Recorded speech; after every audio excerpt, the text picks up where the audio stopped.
Hey gang, Trevor here. Again, we are here for Help for Hangouts for certified trainers. Basically, what we're doing is having these Hangouts where our certified trainers can come in and learn some great new information.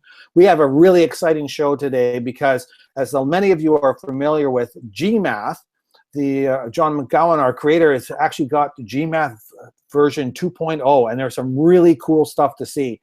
I saw a demo of this. I'm not a math guy whatsoever, but the demo just blew me away, so I had to make sure we get him in here. Let's go from right to left, and we'll do introductions here. Joining me, we'll start with you, Nick. Who's muted? Who's still muted? Hi, let me take that over again. I'm Nick Cusmano. I am a certified trainer, innovator, administrator, and took the Educator 1 Level 1 and 2 test. I'm Director of Instructional Technology at a school in St. Louis, Missouri. Excellent, thank you. Our guest, John, you want to just give you a quick hi, and then we'll come back to you again? Sure. My name is John McGowan. I'm a Google certified trainer, and I was a high school math teacher for 15 years, all around the country and then internationally. And then now I work for TextHelp, developing EquatIO, which was gMath's add-on. So, wonderful. And Justin. Hey everyone, I'm Justin. I'm a Googler from Mountain View.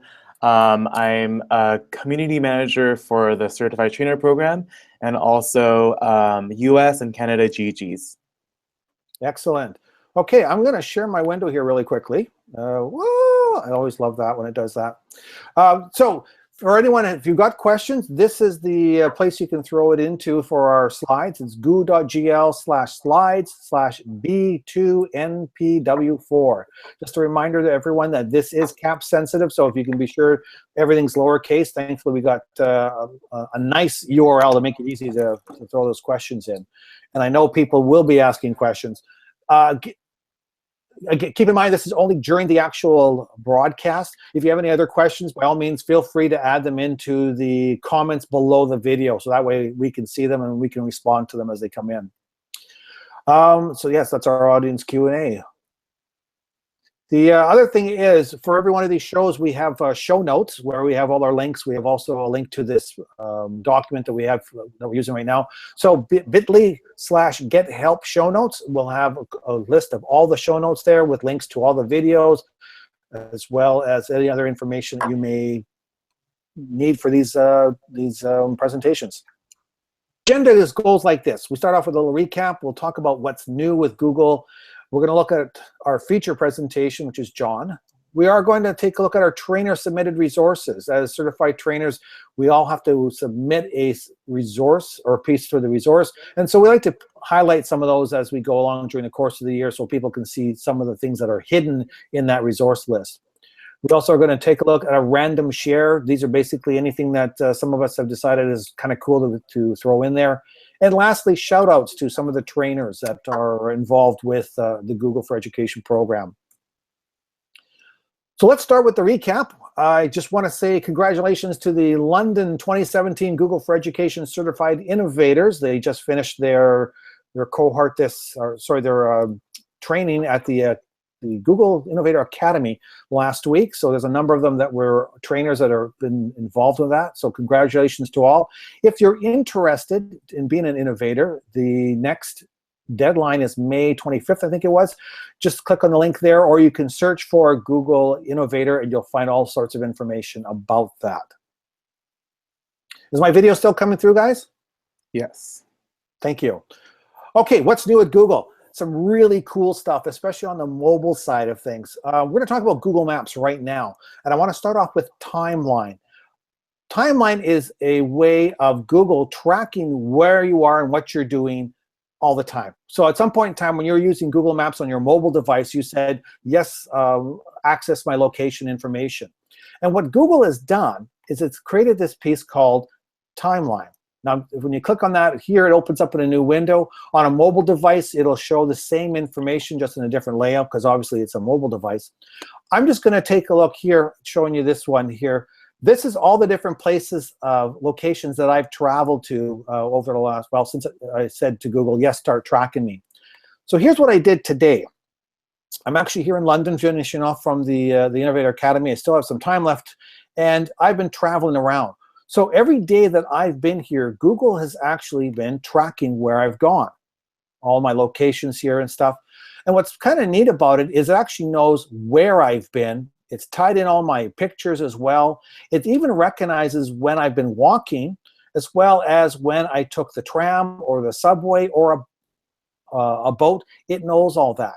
So anytime that you want to find out where you've been or what you've done during the course of a week or a day like that, Google's tracking that. And it's, like I mentioned before, it's available on the mobile device as well as in the Google Maps. It's not a Google for Education application, but just the fact that it can track where you've been and what you've done and stuff is a cool thing to know, especially, you know, if you've got groups of students that are going on field trips and stuff afterwards. They may not remember the restaurant that they stopped in and had a really good burger at, but Google will actually track all that, which is very, very cool. Cool thing about Maps is location sharing. Google used to have this. They took it away a couple years ago, but they brought it back. And with Google, with sharing, again, this is also available on a mobile device. You can add different people and say, I'm going to share my location with you. And you can share it for a short period of time, like an hour, or for 3 days. Or in the case of my wife here, I can share it for any point in time, or for any length of time. So she's basically just on, and she can see me, I can see her. Right now, she seems to be in the Waitrose grocery store, probably picking up something to snack on later tonight. So this is a really cool thing when you have a group of people coming together for a short time or for a longer time. You can have them all there, and you can see where they're at. With the mobile device, I can also just click on it, and then I can actually opens up and gives me directions on how to get to that person's place or to that person's location. So that's a really cool thing that they've done with that. Any questions on any of that stuff, guys? Saying no? Okay, that's a no. Google Earth also got an update. Justin, you said you wanted to talk about that. Yeah. So Give me a earlier second. this week. Hang on, I'm going to stop my screen sharing, and I'm going to put you back on. There you go. Okay. Earlier this week, Google Google launched a new version of Google Earth. So it's an app that was originally launched in 2001, but now thanks to the latest update, Google Earth is back with a 3D imagery, curated video content, and other features that will want you to explore all the ends of the Earth. So now with Google Earth, it now works on Google's Chrome browsers and desktops. It does still require an app for phones and tablets because of the heavy graphics involved. And it's also important to note that Google is rolling out the updates for Android, and there's no Google Earth app available yet for iPhones or iPads. But it will come for sure, Apple people. Hang in there. The next app we want to talk about is PhotoScan. If you've got a bunch of pictures together, basically this is Google's way of taking your phone and grabbing all those different photos and automatically uploading them to either your Google Photos or to Google Drive. One of the nice features about it is as you take pictures, quite often when you're using a flash or the light on it, you'll get that reflection, and so part of the pictures always gets washed out. So what PhotoScan does is it takes 4 different photos, mushes them together, so that way it ensures that you don't end up having those washed out bits. It uses all sorts of cool stuff and brings them all together, and you get a nice clean photo. It also is great now. They had an update where you can use it to scan in receipts and documents and stuff like that, and that gets all loaded up to your Google Photos. Nick, you mentioned that you had a cool use case you wanted to talk about. My parents will be married 50 years, and so I want to say these 2 photos were in photo albums, and we would probably damage them if we removed that plastic film off them. So I just used the PhotoScan app instead of taking to the scanner, boom, and great high quality pictures that we used in this postcard to do a card shower for them. So I didn't have to put it in the scanner. I just boom, boom, boom 4 times and uploaded, and then took it into the online program I used to create the postcard. That's so cool as someone who has spent so many hours taking those pictures and scanning them and stuff like that, that, you know, Google can do, or so your phones can do it so much faster and the quality is just as good. Because, I mean, if you're thinking with your really nice smartphones, you are having just as great quality megapixel image as you would with a scanner. A quick tip for anyone that's doing that does that: you can also have those photos show up in Google Drive. So any of your Google Photos, there's a setting in Google Photos that says make it show up in Google Drive. The other cool thing is there is some character recognition on those photos. So I don't know, document and scan it and make it into if it's character recognized. But I mean, if you have a stop sign or a couple of large words in there, I know when I've done it, it's been able to scan that. Do you guys have any other experience with the OCR recognition at all? It's got really great accuracy, and if you're with either PDFs, JPEGs, and you in Google Drive, all you need to do is right-click that and convert it to a Google Doc, and it will do the OCR for it. You can also do that within Google Keep. And Google that's Keep, right. it's just a little button on Google Keep if you take a picture. So I would advise, if you are doing handwriting, that it doesn't always, with my messy handwriting, it doesn't always translate. But if you have really nice handwriting, it'll work great for you. Excellent. Thanks, Nick. All right, let's see what else we're going to talk about today. Sorry for the special effects there. So what's new at Google? Program news and announcements. That's going to be you, Justin. So take it away. Yeah, so congratulations to all our new 240 certified trainers that we onboarded this year so far. We look forward to seeing more and more applications come in this year and having our global community grow. Also here we have our next 2 application deadlines, which are coming up.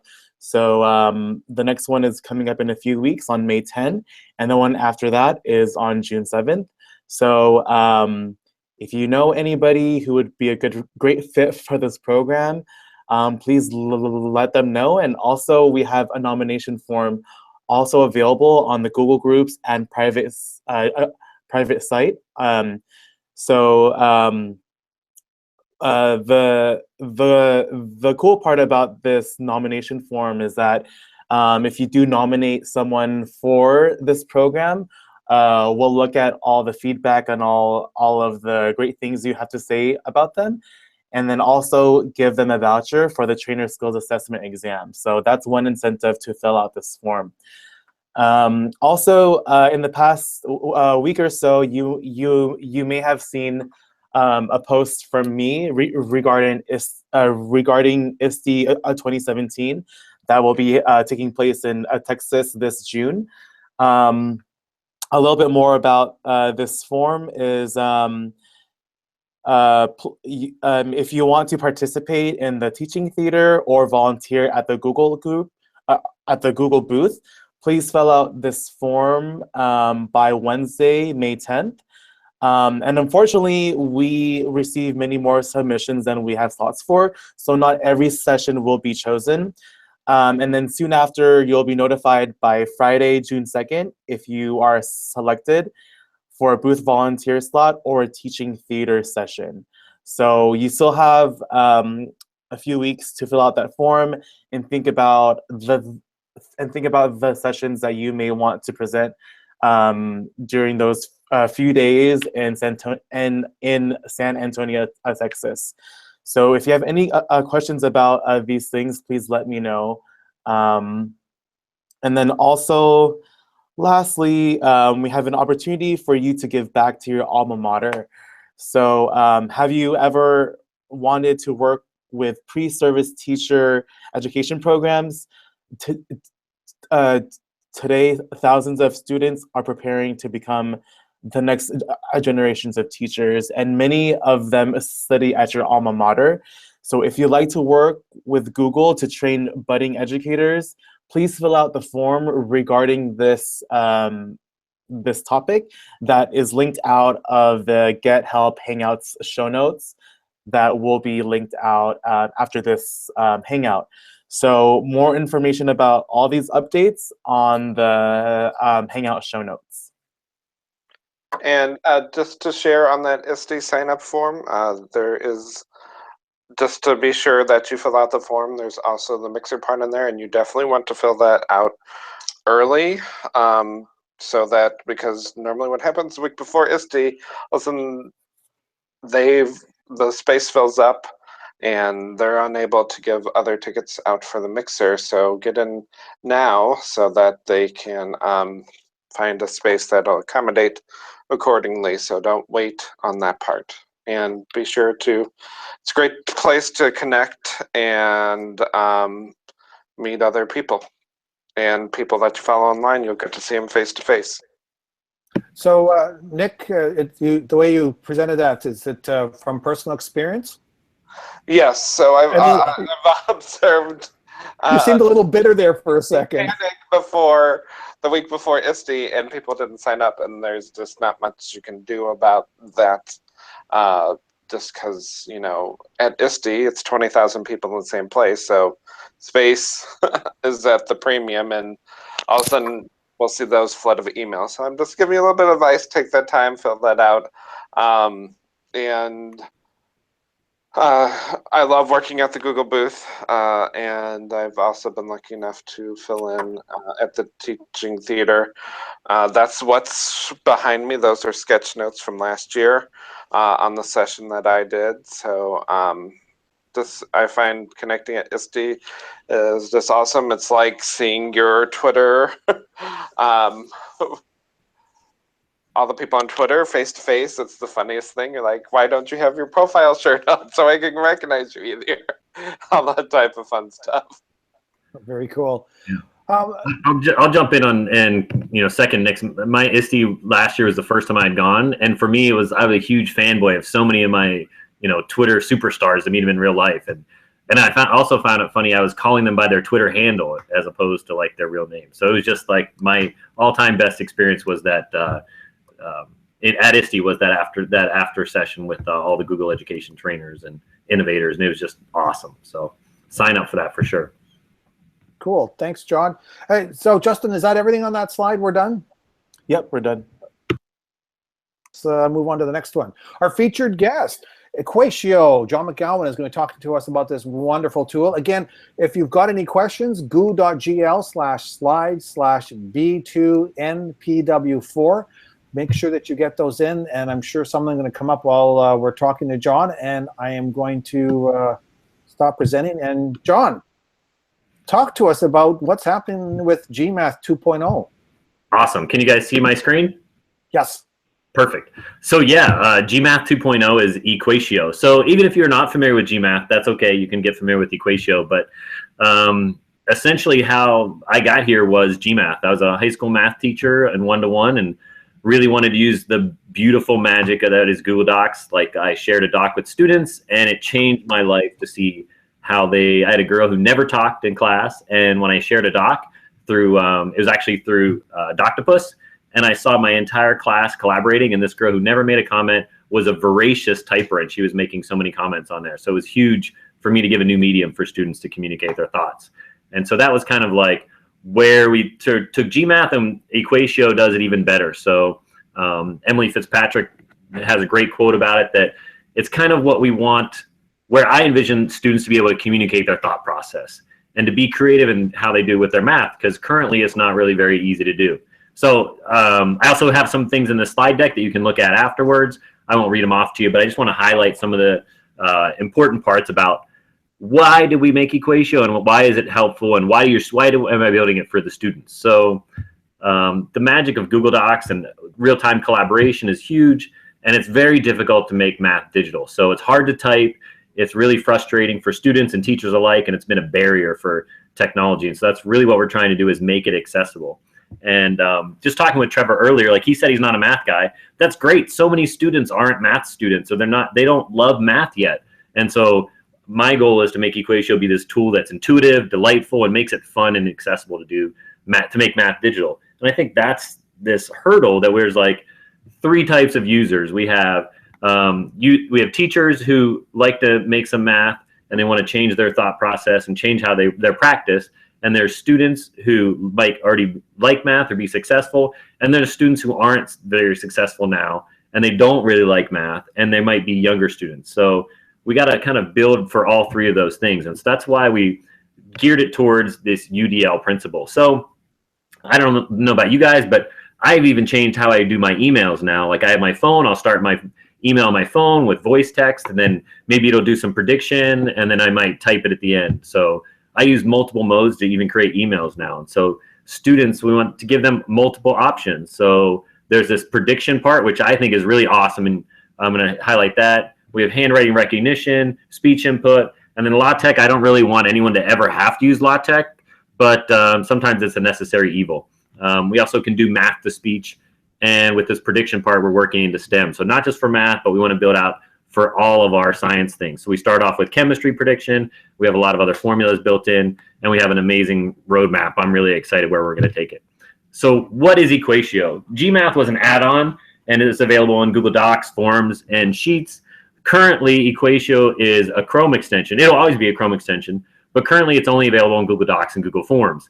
Now, I know the biggest question, where's my slides integration? It is coming. So I can't put any timeline on guarantees, but I will be disappointed if it's not there for you by the end of the school year, and even earlier than that. So we're really working on getting the slides integration in there, and then some other things by over the summer. So we're going to be working hard over the summer, so you don't have to, and you can check it out. We have a lot of fun, exciting, I think revolutionary things in terms for back to school. Not that I think EquatIO is awesome as well. Already it's amazing, but the roadmap part really makes me super excited, and I get goosebumps every morning when I start playing with it. So I'm going to do a quick demo, and then I want to talk about how to work in Google Docs and Google Forms, and then I'll talk about where we're going with it.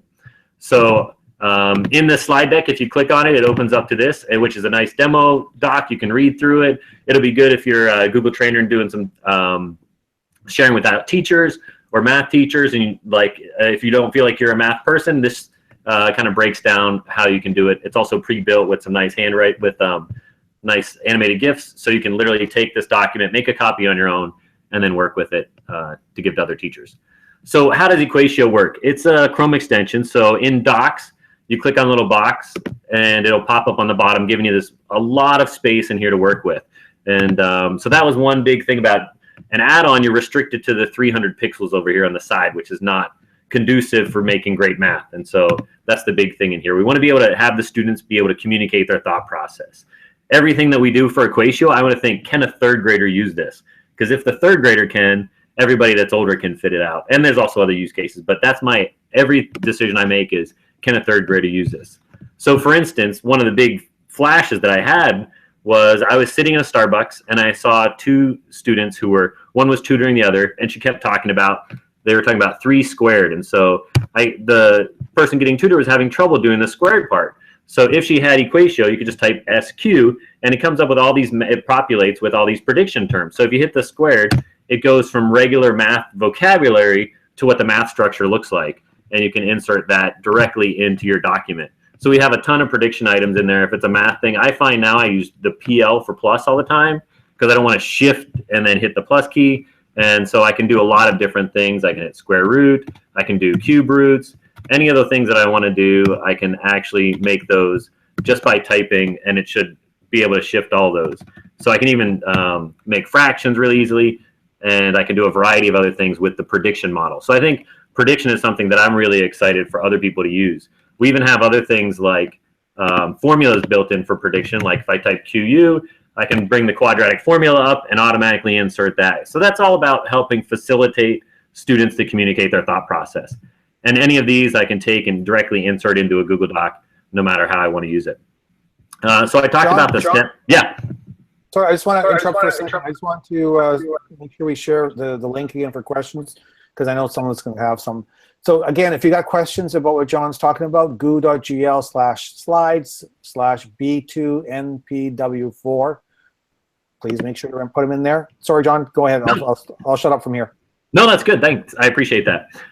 So there's also a thing where you can toggle those options off. So I'll show that here, where I can pop up my options. So we have chemistry formulas in here. I can turn off the prediction on chemistry formula. I can turn them all off if I want. We don't have a way for teachers to push this out yet, but that's something that we're thinking about, how it's almost like a press to test or something like that, so you can turn that or push out options. So like that quadratic formula is because I had formula prediction on. So I can envision a lot of teachers who might want to turn that off if they're learning quadratic formula, but they could utilize that afterwards. So with the chemistry part, one of the things that's tough about chemistry is notation as well. So if I start typing like hydrozoic acid, I can just pop those in there, and I can do the subscripts and superscripts really nicely. For chemistry, we have I'm pretty sure every chemical compound in there. I could be wrong about that. Science teachers, I want you to point me out. Tell me which ones we don't have in there. There's like 1,000 some in there. But we also have like a bunch of arrows in there. You want a right arrow. You can talk about chemical reactions. And so I know that that's one of the things that we want to make sure that we make life easy for your chemistry teachers. So to insert all those things in there. So that's one thing I wanted to point out there. We also have one of the things that so prediction is huge. I think students really can use the prediction part in there. Part of our roadmap as well is localization. So we have where you can type it in Spanish and then it'll be able to read out in Spanish or read out in English. So those are some of the things that we're doing over the summertime. But I did want to talk about like one of why do I think it's important to have the accessibility part? So if I want to insert the math, what it does is it pops it into my document. And so that's a really great thing where I could use that prediction part. But then another component is we can take read and write, and you can just have it'll read aloud. 4x squared plus 14. And so that's another component, is we can go from prediction where they didn't know how to write or construct it to making it digital, and then they can read it out aloud. You can also go directly from, we have a speech input component, so I can actually just go ahead and speak my math. 4x squared plus 16 equals 10. And then I can insert that in there. So my students might not know what squared looks like. Maybe they're just learning that. So the difficult part currently is most things make you have to know what it looks like. If you want to insert equation, you have to find the squared button. Or if you want to find the square root button, or you have to know what it looks like before you can make it. And that stifles creativity and communication of thought process. So that's one thing that I'm really excited about, is you can go from spoken to digital, and then it can then read aloud again. So Docs is awesome. I'm really excited about Docs, but my favorite part about all of this, and every time I do it, I love the forms integration. So forms are awesome for formative assessment. From a pedagogical standpoint, I love it to help me do warm-up problems and shape my instruction in class. And so I just have a demo form here of how I can have students work on it. But one thing I did want to talk about was if you have EquatIO installed on a normal Google form, it pops up, and you see you might only have the image here, but we have this little EquatIO box, and that's awesome. And it'll allow it to, you click on the box, and it'll allow me to automatically create math in the same exact user experience that you had in Docs, and it'll be the same in slides, and it'll be the same across every integration we have. It'll look the same, which is one great difference between add-ons and the power of an extension. So I can actually add that on, and it'll put in to my problem directly into that. It does this magical math part. I click the button, it puts it directly into my my question. So no longer, that was like the biggest flaw with the gMath, is it didn't put it in the question. Now we do automatically put it in the question. So we can do that. And then even on top of that, I can actually put math in multiple choice options really easily. I just click the little EquatIO button, and then I can do whatever I want in there. I have a touchscreen. I have a Pixel Chromebook, which is an awesome touchscreen. And so one thing I didn't talk about was we have a handwriting recognition component. I can literally just scribe on top of there, click insert, and it'll put that as my option in my multiple choice option. So now we can put math easily in multiple choice options. So those are all really fun. We can make math questions easier, but the beautiful part comes from the student response side, which is what you can't use with an add-on. So that's another reason why we chose a Chrome extension, is here I can actually, if I have a student who has EquatIO installed and they get sent a form, regardless of whether it was made with EquatIO or not, if there's a place to answer, they get this magical little make math button, and they can use that to create a response.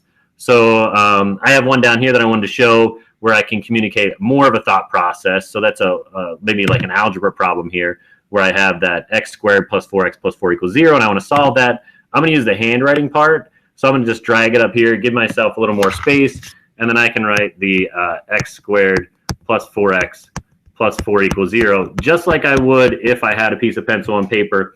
And that's what I would normally do. And I can see it didn't. I can edit over here if I wanted to, but I want to correct it over here with my handwriting. It'll make it a little bit better, and it automatically live corrects. And so one of the parts in here is this is going to be x plus 2 the quantity squared equals 0. And I love that it just goes over here and does multiple lines of math, which is just like, for me, super, super awesome. This is what the communication I want from my students. And then they can tell me that x equals -2. And I can now, when I click insert, that's exactly what I want them to communicate. It shows it up there as what their solution is. If they don't like it, they can exit out, they can change it. But whenever I click to submit this part, that whole thought process then gets put into my form response. So if I come over here in my form response, I can actually see the thought process in my responses, and then also in my spreadsheet of responses. I can even hook this up to grade it with Flubaroo if I want, because it has some of the answers within the math component. But that's going in for like a bigger thought process. We don't want to get into that today. But that for me is huge, to be able to allow students to easily communicate their thought process from a form.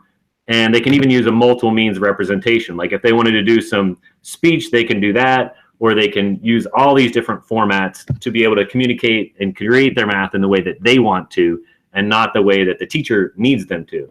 And so they can speak the math. So here, if I want to respond here to 1/2 plus 1/3, I can just go ahead and say, I know it'll be 3/6 plus 2/6. And our math filters out a lot of things. So I can then come over here and edit this out if I want. It does filter out a lot of the non-math terms. And so I can fix that if I want. I can even use prediction over here. I can say that I wanted to do like that was 2/6. So I can even just say, as I would type it out, or as I would say it, it could then put that in there. And so I can then make that like a fraction of 5/3. And so I can even say fraction 5 and then 6. So I can utilize multiple methods to create my thought process and explain what I want. And so that's the biggest thing, is to have students to be able to communicate their thought process and make that math digital, so they can create and consume in the method that they prefer, and not just the method that the teacher necessarily needs to do. And then the teacher can then consume it in the manner they want. So I can have a student do a verbal representation almost, and then it can still be digital. I can take that for a formative assessment, or even like a possible summative assessment as well. So that's EquatIO. I'm really excited about how we're making math digital, making it accessible, and allowing all these tools to essentially make math for everybody and kind of level that playing field to let them create the math in the method that they prefer. And so I'm also really excited about the touchscreen Chromebooks with the stylus that are coming out, because that's going to be really great for math. Excellent. That is so cool. And like I said, I saw John present this at a summit about a month and a half ago, and like I said, I am not a math person, but when I can see how easy it is for any student to be able to get involved with this, just by either type it in, they can write it in voice to text, just amazing. And I think there's going to be a lot of uptake on the use of that.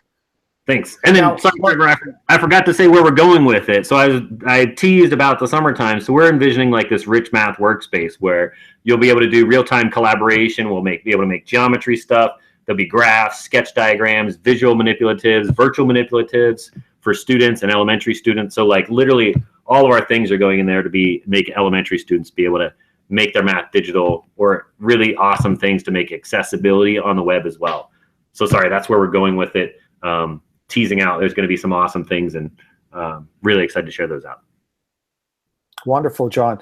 A lot of no questions. A lot of comments in the live chat for the video. It's just basically saying how cool they think it is and what a great tool it is.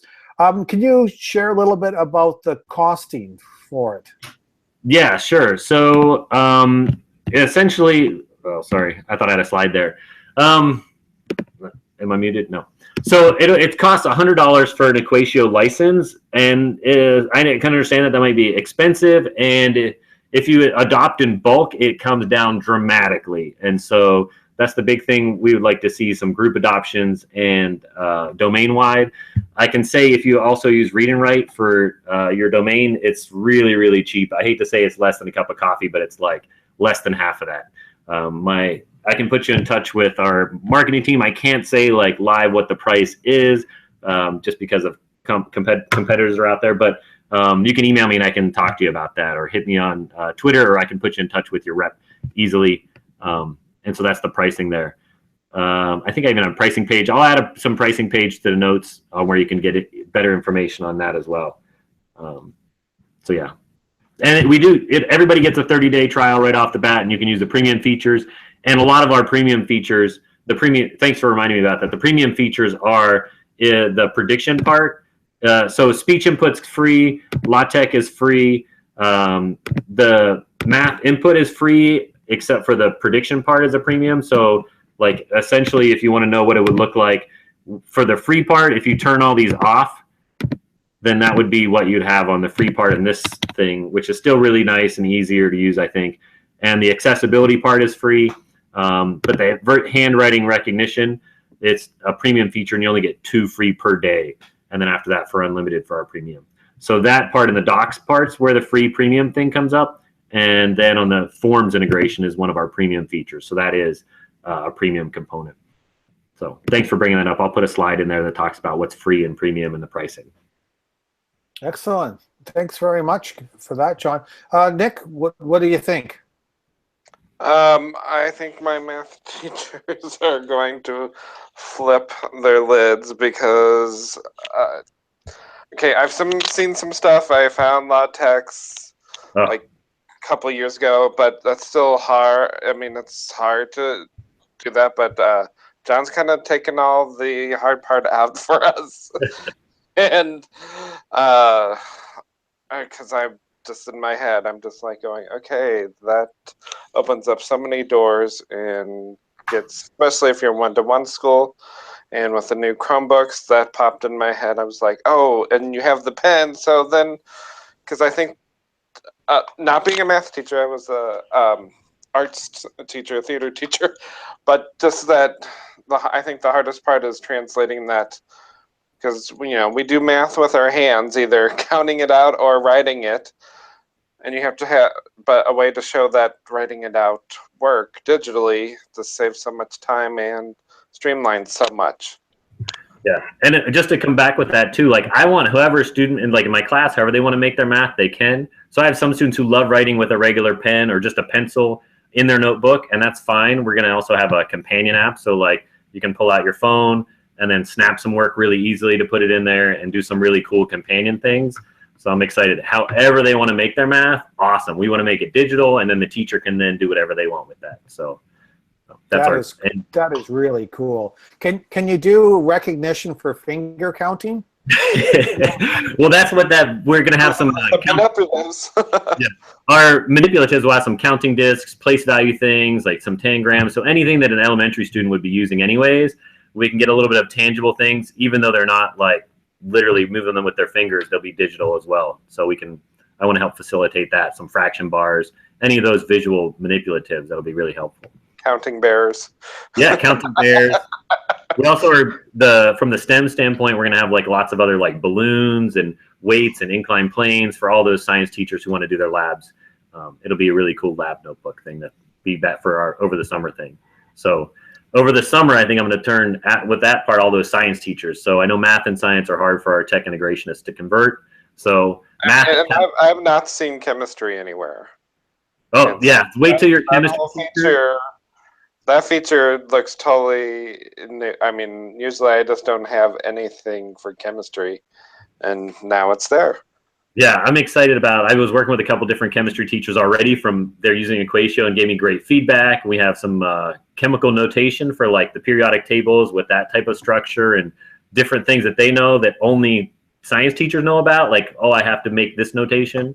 So we're working with those. So literally, Nick, if you're working with any teacher and they're missing something, tell them to, tell me, and we can put the formulas in, we can get those in there. So shout out to Efren Rodriguez, who's down at the GEG in Texas, who's given me great feedback on getting a lot of that stuff initially in there for chemistry teachers. Excellent. Thanks very much, John. I don't mean to cut you off, but we want to keep on track here. But yeah, I appreciate you for that. That was very awesome. Okay, let's do a quick recap of where we are now then. As far as our agenda, we are So we've gone through the recap. We're going to take a look at some trainer-submitted resources. And the one we're going to look at, was I going to do this, or were you going to do this, Justin? I was going to do it. Go ahead.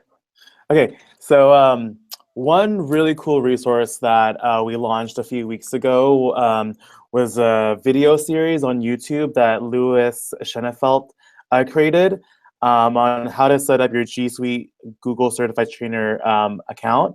Your basically how to set up your domain in the systems. And a lot of you guys have been having trouble setting this up on your own after onboarding. But luckily, we have Louis, who created like an amazing, helpful a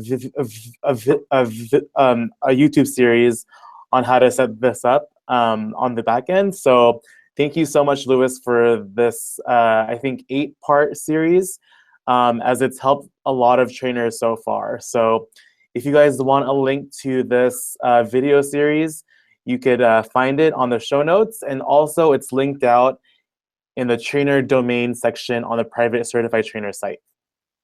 As one of the managers that look after the website, or the Google site, we will make sure that that link's in there as well. Louis, yes, thank you, because that's one of the most common questions that we get every month, especially as new trainers come on board. The first thing they want to do is get their trainer domain set up. And it's not just setting up the trainer domain and making sure that your GoDaddy stuff is all set up, but it's also showing you how you can shorten your emails so that you can just have person's name at and then the domain.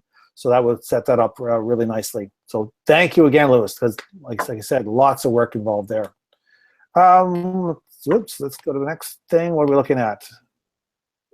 And the next thing we're looking at is the random share. So Nick, I'm gonna let you take this one. Sure. So right there up on the screen, Google's given us some great resources to share out there. If you've never caught the apps show, it's under 5 minutes most of the time, and it gives great introductions to Google tools and cases that are done by Googlers. And then the transformation gallery with Google, that's from Google for Work. But it gives lots of practical workflow ideas of, I want to use these 3 tools together. And so to check that out. And then the Google Education Transformation Center with Google, which I think is a great place for trainers to go, because within there, it's got all the guides on how to make your domain a Google domain, Google for Education domain, how to prep your teachers for that process, how to approach it pedagogically, ideas on how to connect with teachers, how to help your students use Google G Suite for Education. So it's just got tons of ideas in there and ways to help you get the word out. Excellent. Thank you very much, Nick. The great resources, guys. Make sure you check it out. The transformation galleries are really good. They basically have different scenarios that you may have in your own work area. And Google has gone and created some great solutions for those different scenarios. So do yourself a favor and take the time. Last thing we're going to do is a trainer shout out. Justin? Yeah, so this month's trainer shout out goes to John Sowash in Michigan. He's the electric educator. So you may have seen him throughout the Google groups, as he's very active on our platforms. So according to his website, he's an experienced educator and school administrator who works effectively with learners of all ages. John inspires educators to use technology to foster creative opportunities and to connect with others. So he also actually took the initiative for creating the Google Educator Certifications G+ community for people to share their certification best practices and questions. So this is a really cool new G+ community that he created. Hopefully, you'll get a lot of people who are interested in the certifications to share their questions and seek out for new resources. We'll share out the link to the community in the show notes. He also has a great book, The Chromebook Classroom, and what I think is really helpful for trainers, it deals with deploying, managing Chromebooks, and so just not the teacher end, but the admin, administrator, tech side of it too. Cool. So, sorry, I was muted. I couldn't get back on. Thanks very much for that, guys. That's pretty much the end of the show. So if you have any questions, by all means, please leave them inside the comments field underneath the video. If you're watching this after the archive, we didn't have any other questions pop in the Q&A. So John, obviously everyone really enjoyed what you had to say, and thank you again for coming out.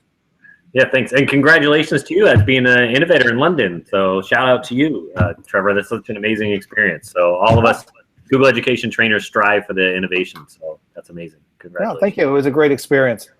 Okay, so that's it, guys. Again, we'll be doing another show again in about a month's time. Other than that, keep making use of that Google group that we have for our trainers and stuff, and we will hopefully hear from you guys again. Thank you, guys. So we're out. Thank you.